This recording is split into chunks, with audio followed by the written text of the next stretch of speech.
أعوذ بالله من الشيطان الرجيم بسم الله الرحمن الرحيم الحمد لله رب العالمين والعاقبة للمتقين والصلاة والسلام على رسوله محمد وآله وأصحابه أجمعين أما بعد. Assalamu alaikum sabaqdaşlar. Bugünkü dersimiz Enva'ul i'rab ve alamatul i'rab degan yerden başlanadi. Yana bugünkü dersimizde isimlarninki şu Enva'ul i'rab ve alamatul i'rabning ahirida davomlashib, isimlarninki ve pillarning her qaysi kelishlardagi alomatlari va qaysi kelish kitqanligi, isim qaysi kelish keladi, pil qaysi kelish keladi, ismning boshqarish alomatidan bo'ladi, tushuntirish alomatidan bo'ladi degan haqida to'xtalamiz. Yana vajzim bi taskinin va g'ayru mazukir yanubu nahu ja akhu bani namir degan mushu bir betni ko'ramiz. Vajzim bi taskin, siz pil muzarani sakin bilan jazm o'qisangiz bo'ladi. Va g'ayru mazukir yanubu nahu ja akhu bani namir degan bu misolni boshlanadi bizning darsimiz. Endi yuqorida tilg'ilinganlardan boshqasi naib bo'lib keladi. Yuqorida biz ism dam bilan boshqarishlar keladi, fatha bilan tushuntirishlar keladi, kasr bilan egilib kelishlar keladi. Fe'l muzari dam bilan boshqarishlar keladi, fatha bilan tushuntirishlar keladi.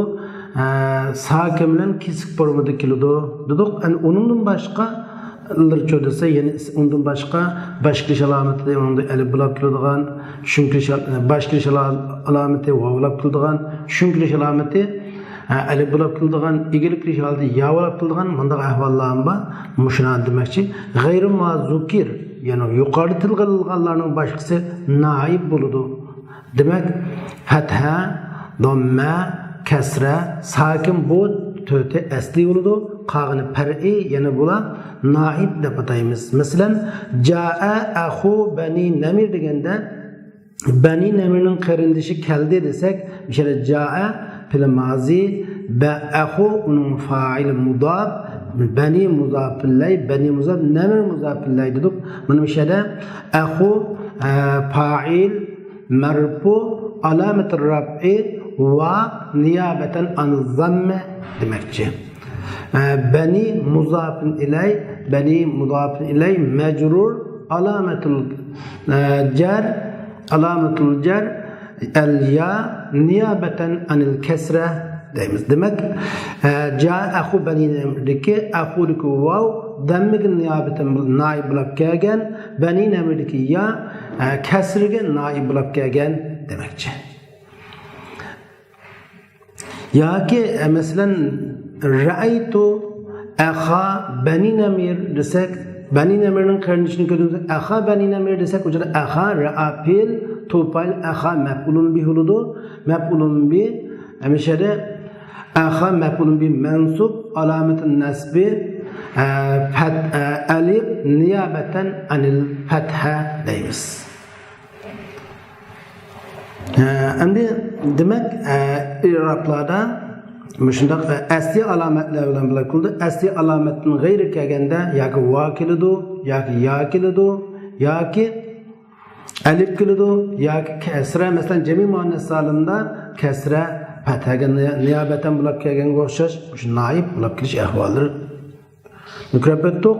Endi tuvanda i'robul asmasida 6 ismning turlanish ahvoli va uningki 6 ismning qaysi kelishlarida kelishi ve onunki başkilishi bu 6 isim degan qasi, bu 6 isim qandaq holatda ishiltiriladi ve onun başkilish alomatidan bo'ladi, tushuntirish alomatidan bo'ladi, egilib kelish alomatidan bo'ladi ve shundaqla bu qandaq bo'lganda 5 isim 6 isim qatoridan bo'ladi, qandaq bo'lganda 6 isim qatoridan bo'lmaydi. Bu haqida to'xtalamiz. Endi bu 6 isim deb qasin deymiz deganda abun akhun hamun fuzu degan o'sha so'zlarni ko'rsatib turdi. Bu 6 ismdan warfa biwavin vansiban bil alif vajrur biyain ma min al asma asib. Musannif rahimahullah deydi. Warfa biwavin, bu 6 ismni vav bilan boshqarishga keltiring. Vansibenne bil alif. Alif bilen şümkülüştü keltirun. Vecrir bir ya. Ya bilen igilikülüştü keltirun. Minel esma esib. Yani men süpetlep birdiğen isimlarını. Tüvende biz onu alaylı süpetleyimiz. Tüvende tefsilatı çıkıdı. Ma minel esma esib. Yani men tüvende sizge süpetlep birdiğen, izahlap birdiğen isimlarını vav bilen başkülüştü keltirun. Fetav ili bilen şümkülüştü keltirun. Ya bilen igilikülüştü keltirun. Bu 5 isim qazı. 6 isim qazı degende abun, ahun, hamu, fu, zu degan ibaret muş isimlarını gösterip durdu. Hem bunun içinden biz birinci olarak gördüğümüz mesela zu ve fem sözü. Hem de zu olsun bu 6 isim esmasında dedik. Bunun başka alameti bu 4 şart toşqanda am buludu. Şu 6 isim qatardan bulup amel kılındı. Hem de birincisi bize zu ve fu fem hakkında toxtalımız. Min zâke zu in sohbeten ebana vel femu haysu el mimu minhu bana. Yana aşu başkiriş alameti alif bilen, başkiriş alameti vav bilen, şümkiriş alameti alif bilen, igilikiriş alameti ya olarak kıldığın şu isimnin qatarındır fu deydi. Ve zu hem de o alif bilen dedik mesela ca'a ahuke ra'aytu ahaka sallamtu ala akhika degan o'xshash mushu maqsad qilindi. Alif bilan bosh kilish, nima tushum kilish, vav bilan bosh kilish, alif bilan tushum kilish, ya bilan egri kilishlab keldi deymiz. Masalan, jaa akhuka desak jaa fi'l madi mabni ala al-fatha, akhu fa'il marfu alamat rafi al-waw niyabatan an al-dhamma. Ra'aytu abaka ra'a fil tu fa'il, ra'a fil madi mabni ala sukun, تو ضمیر متصل مبنی فی محل رفع تو ضمیر متصل مبنی علی الضم فی محل رفع فاعل اخاک اخا مفعول به منصوب علامت النصب الف نیابة عن الفتحه dedik. Hem de sallamtu ala akhika desek akhika deki ya niyabeten anil kesre bo'ldi. Endi min zaka ve şunun qatarından zu ve fem. Zu so'zi ve fem so'zi şu oldisinin qatarından bulup merfu bil alif, mansub merfu bil vav, mansub bil alif, majrur bil ya bilan bo'lish uchun burunda ma'lum shaklga kirdi. Zu qandaq vaqtda şu altısının qatarından buludu deganda zu agar bu birinci şartı bu sohbet ma'nosida kelsa, ya'ni sahib ma'nosidan kelgan bo'lsa bo'ladi. Sahib ma'nosida kelgan bo'lishi kerak. Agar sahib ma'nosida kelmasa, bu chaqda zu bu 5 bu ismning qatoridan bo'lmaydi. Zu undan boshqa bir ma'no bilan ishlatilsa, ishlatildi. Zu allazi ma'nosida ishlatildi. Masalan, jaa zu malin desek bir yerde allazi sahib ma'nosida keldi. Jaa sahibul mal degan ma'no. Yoki jaa zu lihya deganga o'xshash. Bu yerda sahib ma'nosida kelgan bo'ldi. Jaa zu ijtahada fi dars. Dersi tirishgan kishi keldi desak, bu yerda jaa zu ijtahada fi dars. Desak, zu bu yerda allazi ma'nosida jaa fil zu jaa allazi ijtahada fi darsi degan ma'noda jaa zu ijtihada. Çünkü zu chuqum bu ma ismi usullab kelgan allazi ma'nosida kelgan zu boshqa shaltim uchun jaa zu ijtihada fi dars. Ra'aytu zu ijtihada fi dars. Nazartu ila zu ijtihada fi dars deb bunda qaraldi. Ammo zu sahib ma'nosidan kelgan chaqda bu chaqda zu za zi bunda o'z duradi. Masalan jaa zu malin ra'aytu za malin marartu bi zi malin deganga o'xshash ma'noda o'zgarishlar bo'ladi. Shunga shart min zaka zu in sohbatan abana. Shu 6 ism qatoridan bo'ldi zu agar u hamrohlikni bildirsa, sahib ma'nosini bildirsa, suhbat ma'nosini bildirsa degan gap, sahib ma'nosini bildirsa, u chaqda zu mushu 6 ismning qatoridan bo'lib zu, za, zi de özgürlükler buludu. Eğer o zu ma'nosini bildirmasa undaq bo'lmaydi, sahib ma'nosini bildirmasa undaq bo'lmaydi. Endi zu cho'qim bu sahib ma'nosini ishiltirish uchun bu zu cho'qim muzab bo'lgan bo'lishi kerak. Muzab bo'lgandimi bu zimirga muzab bo'lsa bo'lmaydi. Ismi jinsga muzab bo'lishi kerak. Zimirga muzab bo'lmasi kerak va ism mushtaqqa muzab bo'lmasi kerak. Cho'qim zu sahib ma'nosida ishiltilganda rab'a, nasba, jalkalti harflar bilan bo'ladi. Şart muzafli çokum zimir olması gerek ve isim müştak olması gerek. İsim cins sorudu. Vel femu haysul mimu minhu bana.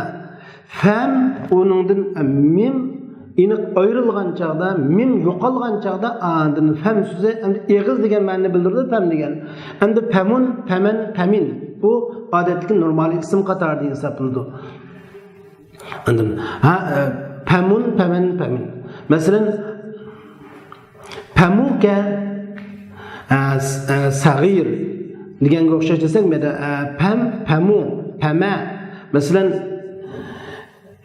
inna pamaka wa nazartu ila pamiki deganga o'xshash, pamuka sagir deganga o'xshash meda o'zgarishlar bo'ladi. Bu çağda aşkar halatki adet kısmına qatardan buldu. Qanday çağda alt kısmının qatardan bulduğunda mim bu mesela. Haysul mim minhu bana. O pemdin mim yo'qolgan çağda fu qap qolgan çağda ham buldu. Fu, fi, fa. Ay mim yo'qolgan çağda bu alt kısmının qatardan. O çağda qanday buldu deganda o vaqtda mesela fuka sagir. Fuka sagir.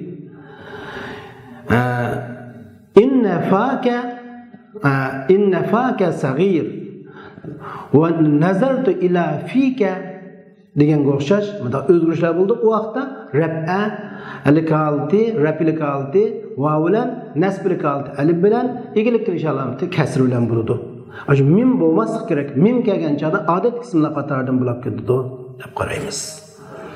Anda bo'lsa abun axun hamun cho'disa, endi biz bunda abun axun hamun kirib qolsak, abun axun hamun shun abtur deydi. Abun axun hamun kazaka va hanu va naqsu fi hazal akhir ahsanu va fi abin va taliyayhi yanduru va qasruha min naqsihinna ashharu.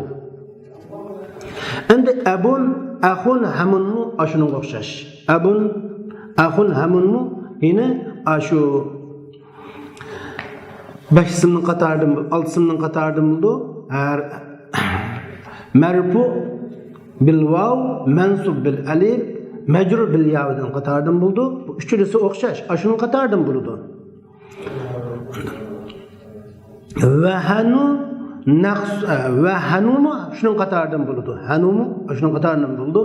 Hanuka, hanaka, hanika degandek. Endi abuka, abaka, abika degandek. Akhuka, akhaka, akhika deganga o'xshash. Hamuki, hamaki, hamiki degandek bunda o'zgarishlar bo'lib turadi. Ashuliq alif va ya bilan mushtaq i'rob berilgan ismning qatoridan bo'ldi. Va naqsu fi hazal akhir ahsanu deydi. Endi oxirda mush hanu naqsi oxirida ahsandir. Naqs endi bu yerda 3 atalg'i naqsi, itmam va qasri. Itmamdan murod nima? Itmam va qasri va naqsi. Naqsidan maqsad nima? Qasridan maqsad nima?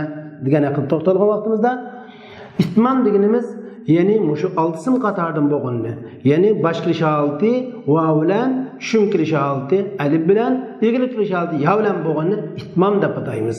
Masalan, hamuka, hamika, hamaka degan o'xshaydi.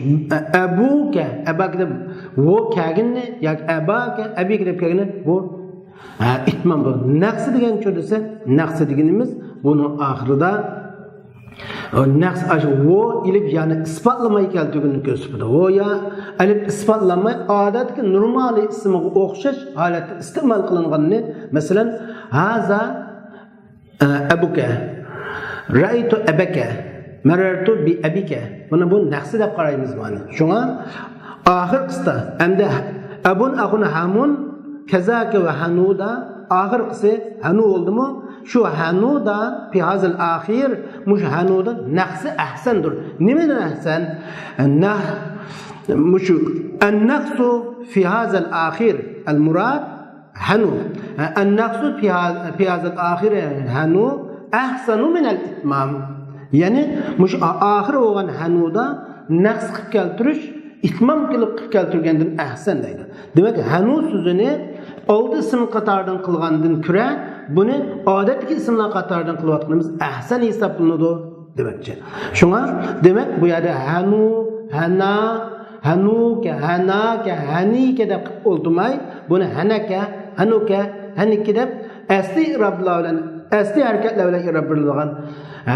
Rapili kaldı zamm bilan, nasbili kaldı fatha bilan, igri kilish oldi, jarli kaldı kasra bilan irablangan ish ma'u ahsan deydi. Bunda qilsangiz yaxshi bo'ladi demakchi. Va naqsu fi hazal akhir ahsan. Shu naqsdan bo'lgan maqsad oxirida harf sifatlamaslik maqsad bo'lgan.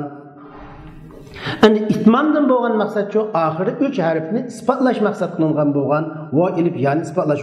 Qasrdan bo'lgan maqsad shu ilif mahsul shaklida keltirish. Masalan, ilif mahsul qasrdan bo'lgan maqsad jaa abaka, ra'aytu abaka, marartu bi abaka. Jaa akhaka, ra'aytu akhaka, marartu bi akhaka. Mana ma'u qasri deganimiz mana ma'ni ko'rsatib turadi. Şuna ve fi abin ve taliyayhi yanduru. Abinde ve o abin yandaşkan ikisi de bu naqsi az buludu. Yandur az. Naqsi ne dazken? Naqsi abin ve abin yandaşıp gelgen ahun ve hamunda bu naqsi az buludu, az işiltilidu. Demek abun sözü adet normal halet işiltilen efalım. Jaa abuka, ra'aytu abaka, marartu bi abiki deb asli holatlar bilan damma bilan jaa abukida ra'aytu abakada fatha bilan marartu bi abikida kasr bilan bunday irablangan ahvol bor. Buni aytdi. Az uchraydi. Shu ahun hamun abunda buningda az deganimiz mana shu. Va qasruha bi naqsihinna ashharu. Va ularni qasr qilish naqs qilgandan mashhurroq. Endi qasr qilganlik, naqsi qilganlikni qasruha bi naqsihinna ashharu. Ya'ni abun, ahun, hamun sözlerini ism maqsul shaklida keltirganligimiz ularni odatdagi vosiz, alifsiz, yoziz holatda keltirgandan mashhur deydi. Unda bo'lsa, buni jaa abaka, ra'aytu abaka, marartu bi abaka deb keltirishimiz mashhur. Nimin mashhur? Naqsi qilib keltirishdan maqsud. Unda bo'lsa, abun, ahun, hamun so'zda 3 lug'at bor degan bo'ldi. Birinchisi, bu shartli to'liq bo'lgan chog'da mush ismlarning 6 ism qatorida bo'lish uchun 4 dona shart ketadi. Mush shart to'liq bo'lgan vaqtda rafil qaldi, vav bilan, nasbil qaldi, alif bilan, igrik jarli qaldi, ya bilan kelish mana bu eng ko'p ishlatilgan ma'lum. Uningdan qolib qolgan chog'da ism maqsur shaklda kelish. Aba, davul aba, aha deganga o'xshaydi. Manda holatda kelish. Ra'aytu abaka, marartu bi abaka, jaa abaka deb bunda kelish. Endi eng oz istimoli xosir deganda asli harakatlar bilan ra'aytu abak, jaa abuk, marartu bi abik deb bunda holatda kelishni demakchi.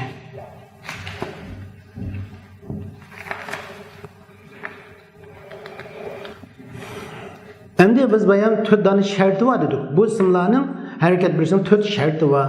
Bu 4 shart qaysi degani shartu zal i'rab an yuzabna la lil ya kaja'ahu abika za'tila.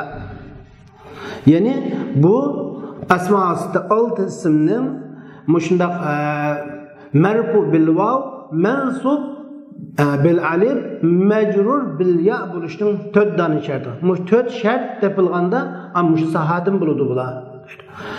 Şu şartı zal i'rab ay yudabna la lil ya kaja'ahu abika za'tila. Mushu i'rab igisning sharti. Yana mushundaq alif bilan, vav bilan, ya bilan i'rab berishning alamet quyoshning sharti ular muzab bo'lish kerak. Ve lekin mutakallimning ya'si muzab bo'lmasi kerak. Mutakallimning ya'sining g'ayriga muzab bo'lish kerak.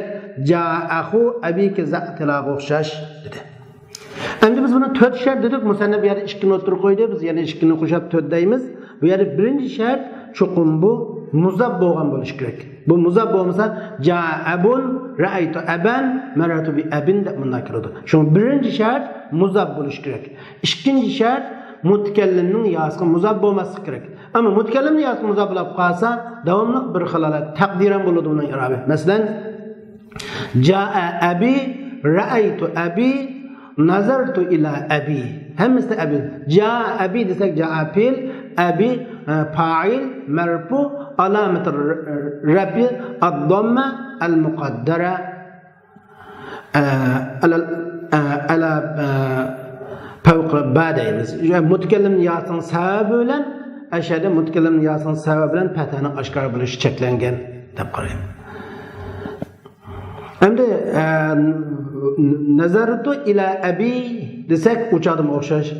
Ra'aytu abi desak uchada patani taqdiran deymiz. Shunga birinchi shart muzab bo'lish, ikkinchisi mutakallimning ya'siga muzab bo'lmaslik.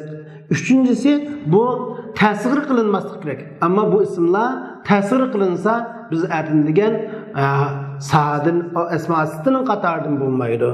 Tasvir qilinsa, masalan, abun tasvir qilinsa ubay deb tasvir qilinadi. Masalan, jaa ubayyun ra'aytu ubayyan yoki jaa ubay. Undan boshqa zuni tasvir qilsak zuy. Masalan, haza Ubay Zaydin. Ubay Zaydin. Ra'aytu Ubay Zaydin. Marartu bi Ubay Zaydin degan o'xshash bunda holatda tasvir qilinib qolsa, bu sahadim bo'lmaydi. 3-shart tasvir qilinmaslik kerak. 4-shart bu jami va tasniy qilinmagan mufrad holatda bo'lishi kerak. Bu oltisim mufrad bo'lsin. Agar musanna tasniy qilinib qolgan bo'lsa yoki jami qilinib qolgan bo'lsa, bu bundan bo'lmaydi. Masalan, akhwan deb tarjima tasniy qilamiz. Jamisi ikhwan yoki ikhva deb jami qilinadi. Abunni tasvir qilsak abwani yoki abwayn deb tasvir qilamiz. O jamisi aba chiqadi. Bu chog'da bu masalan jaa akhwan desak akhwaka ra'aytu akhwayka marartu bi akhwayka deganga o'xshash. Uni jamisi ikhwatun yoki ikhwan bo'ladi. Bu oltisinning qatoridan bo'lmaydi. Shunga oltisinning qatoridan bo'lish uchun birinchi shart muzab bo'lish, ikkinchi shart mutakallimning ya'si muzab bo'lmaslik, uchinchi shart tasvir qilinmaslik, to'rtinchi tasniy jami bo'lmaslik kerak. Bu 4 shart tepilgan vaqtida bu ismlar yuqorqidek holatdan bo'ladi. Masalan, ja'ahu abika za'tilada sening dadangning qarindishi za'tila i'tila mushu ustunlik egisining qishig'i keldi. Za o'sha ja'ahu hada mushu ja'ahu va abi va zada to'shab tepildi bo'lsa ahu mana bu birinchidan muzab bo'ldi. Ikkinchidan mutakallimning ya'si muzab bo'lmadi. Uchinchisi tasrif bo'lmadi. To'rtinchisi ya tasniy ya jami bo'lmadi. 4 shart tepilganligi uchun shu bu ahuni biz bu yerda 5 ismning 6 ismning qatoridan deb turib ja'afil ahu fa'il marfu alamat raf'i alamat raf'i vav niyabatan an zamma deymiz. Endi abida 4 shart tepiladi. Shu abi mudaf مضاف أبي مضاف إليه مجرور علامة الجر يا نيابة عن الكسرة ديمس. أبي مضاف كاب مضاف إليه كاب ضمير متصل مبني على الفتح في محل الجر مضاف إليه. زعتلار ز مفعول به منصوب علامة النصب ألف نيابة عن الفتح za muzab i'tilai muzab illay zür shirin nuqtasdan oxirdagi hamza i'tila hamza tashlangan.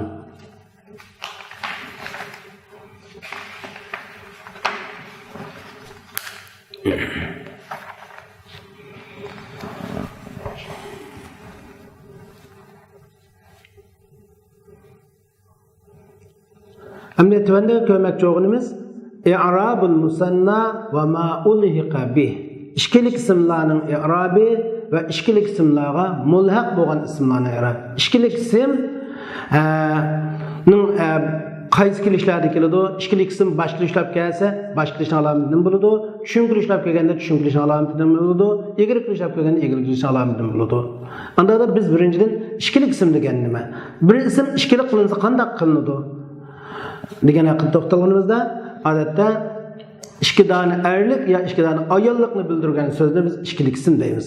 Birlik ismning oxiriga ani yoki aynini qo'shsak bir isim ishkilik bo'ldi. Masalan, kitobining oxiriga anini qo'shsak kitabani, aynini qo'shsak kitabayni.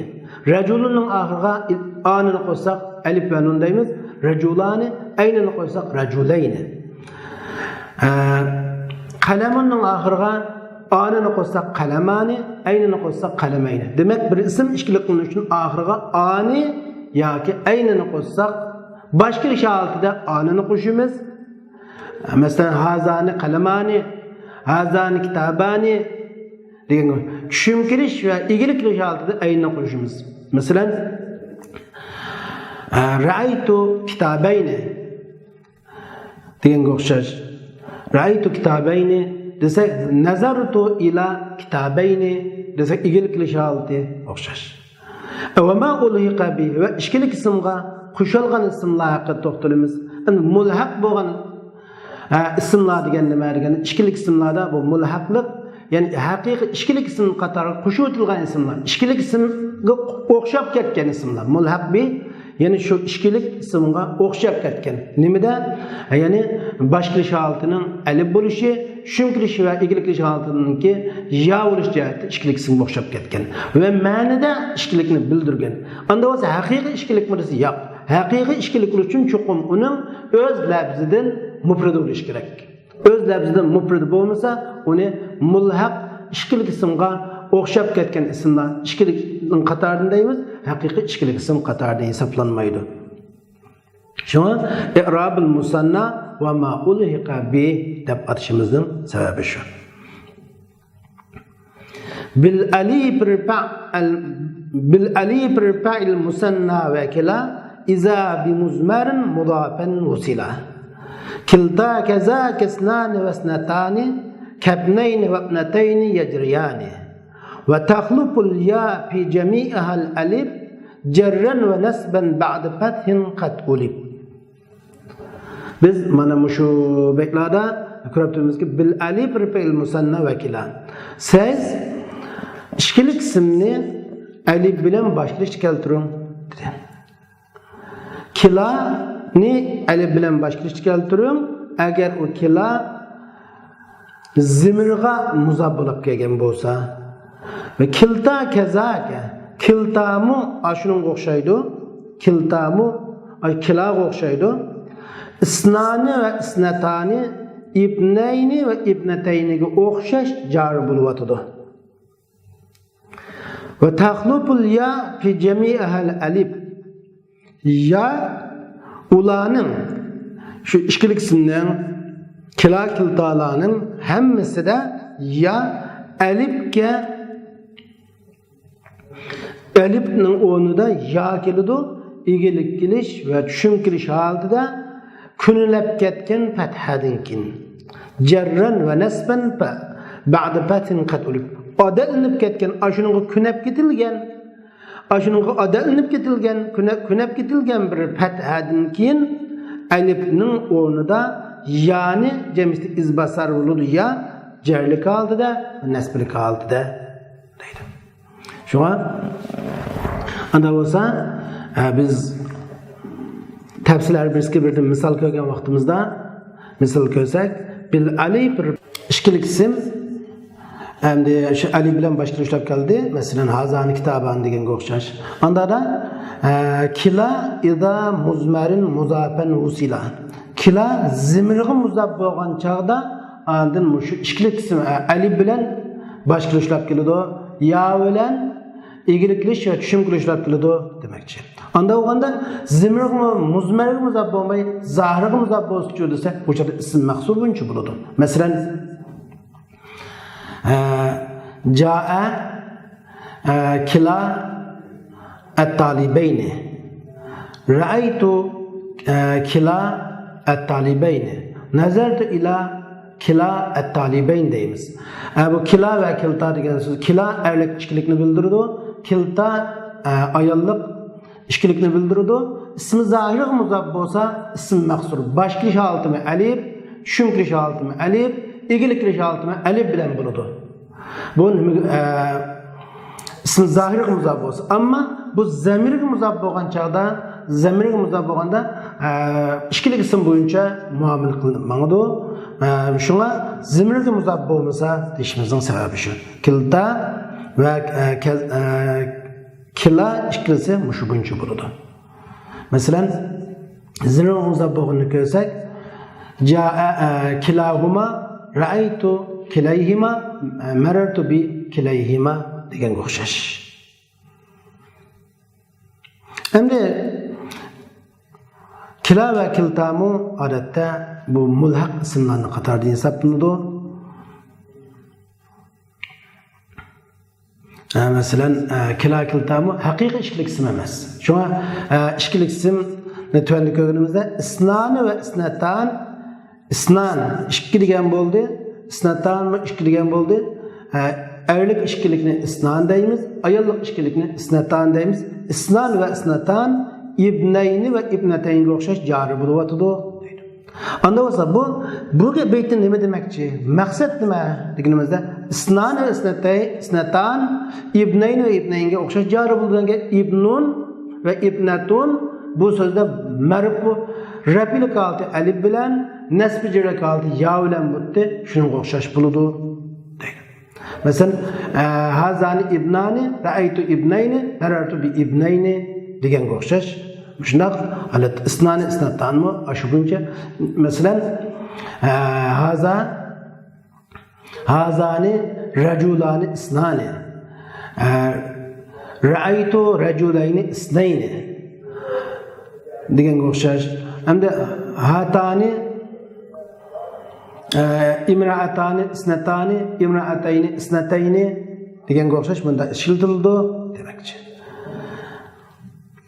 وتخلف الياء في جميعها الألف يا همسدا يا أي إلف نونو إزباسر olduyduk. Anda da igilik giriş ve düşünkiriş halatı künep ketken petha dinkin. Mesela künep ketken petha elif'nin aldığı bir petha. Mesela kitabani desek kitabandaki elif'nin aldığı çokum petha onun künep ketilgen. Raculani desek elif'nin aldığı petha var. Emdi igilik giriş ve Şunkiliş aldı yavrulamıldı raculayni kitabayni deb. Şunlaşqa taxlupul ya fi jamihal alif jarra ve nasban ba'da fathin qad urib degandan maqsad mana shu. Amisi biz bu yerda huma ulhiqa bi mulhaq bo'lgan ismlar haqida to'xtalmoqchi edik. Mulhaq bo'lgan ism bu yerda 4 kila va kilta, isnan va isnatan bu 4 mulhaq. İşkilik isimga o'xshab ketgan ismning qatoridan deymiz. Isnan bilan isnatanimi haqiqiy ishkilik ism degili bo'lmaydi. Nimish haqiqiy ishkilik ism degili bo'lmaydi desa, isnan bilan isnatanni biz haqiqiy ishkilik ism deyish uchun cho'qim buning isnanning birligi bo'lishi kerak, isnatanning birligi bo'lishi kerak. Isnanning birligi nima? Isnanning biz ishkilik ismni birlik ismga qaytarishimizning bir usuli bor. Masalan, kitabani ikki kitob degan bo'ldi. Buni birlik holatga qaytarish uchun oxirgi ilib bilan nun ilib kitabun qilib qoladi. Kitabayni desak, oxirgi ya bilan nun ilib kitabun qilib qoladi. Bir ishkilik ismni birlikka qaytarishning usuli o'sha oxirgi ishkilikni ifodalash uchun qo'shilgan alif bilan nunni yoki ya bilan nunni tashlab birlik holatga qaytgan bo'lish kerak. O'z labzining mufridi bor. Kitabani haqiqiy ishkilik ism deymiz, chunki uning birlik kitabun deb bor. Unda bo'lsa isnan bilan isnatanning bami deganda isnandagi ilib isnan va isnayn deb ishlatildi. Isnatan va isnatayn deb ishlatildi. Alif bilan nun ilib vasdaqcha isnun qilib qoldi. Istun qilib qoladi. Ujar isnun va istun degan ikki degan ma'noni bildirmaydi. Shunlashqa bu haqiqiy ishkilik ism emas, mulhaq bil musanna deymiz. Endi kila bilan kiltanimi mulhaq bil musanna deymiz. Chunki kila endi bu yerda ilib bilan vasaq kil qap qoladi yoki kila qap qoladi. Agar kil tadimi ilibni lavasaq buningda kiltada kilta qap qoladi. Hargizmi bu 2 degan 1 degan ma'noni bildirmaydi. O'z lafzidan shu buning mufridi yo'q. Shunlashqa buni biz mulhaq bil musanna deb ataymiz. Bugungi darsimiz mushaqchi bo'ladi. Endi bugungi darsimizda biz shu alamatul far'i haqida to'xtalgan bo'ldik. İnşallah ki sağlık dersimizde biz cemi muzakker salim ve cemi muzakker qandaq cemi muzakker salim haqida to'xtalamiz. Cemi muzakker salim ve cemi muzakker salimning boshqilish holati qandaq bo'ladi, tushunilish holati qandaq bo'ladi, egiliklish holati qandaq bo'ladi ve qandaq cemi muzakker salim bir ism cemi muzakker salim taraqsi cemi qilinish uchun qandaq shartlar ketadi degandek har qandaq ismni cemi muzakker salim tariqasida shakli bo'yicha jami qilg'ili bo'lamdi yoki bo'lmamdi deganga o'xshash qoidalarni keyingi sonlik darsimizda o'rganib o'tamiz. Bugungi darsimiz mushaqchi bo'ldi. Va oxir da'vana alhamdulillahi robbil alamin.